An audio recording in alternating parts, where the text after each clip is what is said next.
Assalamu alaikum. This is Yani from Mashriq.Tv.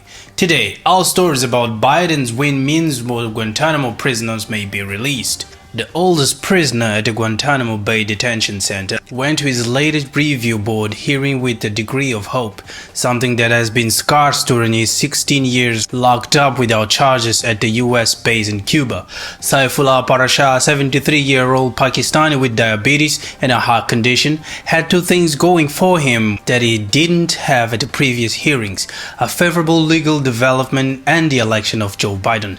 President Donald Trump had effectively ended the Obama administration's practice of reviewing the cases of men held at Guantanamo and releasing them if imprisonment was no longer deemed necessary. Now there's hope that will resume under Biden.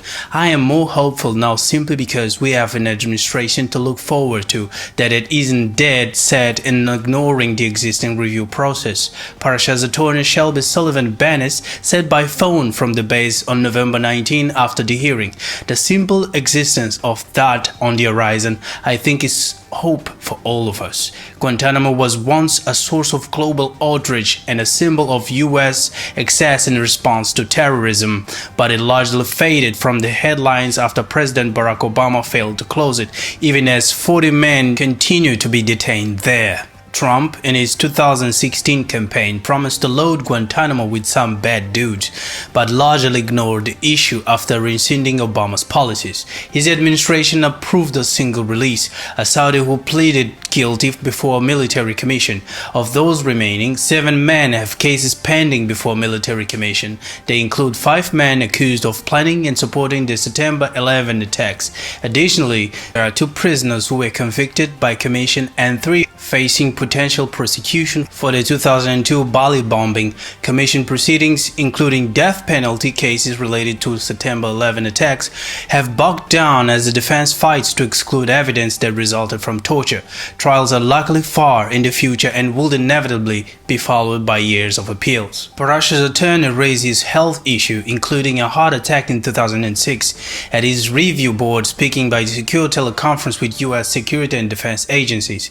She also raised an important legal development. Parasha, who lived in US and owned a property in New York City, was a wealthy businessman in Pakistan. Authorities say he was an Al-Qaeda facilitator who held 2 of the September 11 conspirators with a financial transaction. He says he did not know they were Al-Qaeda and denies any involvement in terrorism. Uzair Parasha, his son, was convicted in 2005 in federal court in New York of providing support to terrorism based in part on the same witness held at Guantanamo that the US has relied on to justify holding his father. In March, after a judge threw out those witness accounts and the government decided not to seek a new trial, Uzair Parasha was released and sent back to Pakistan.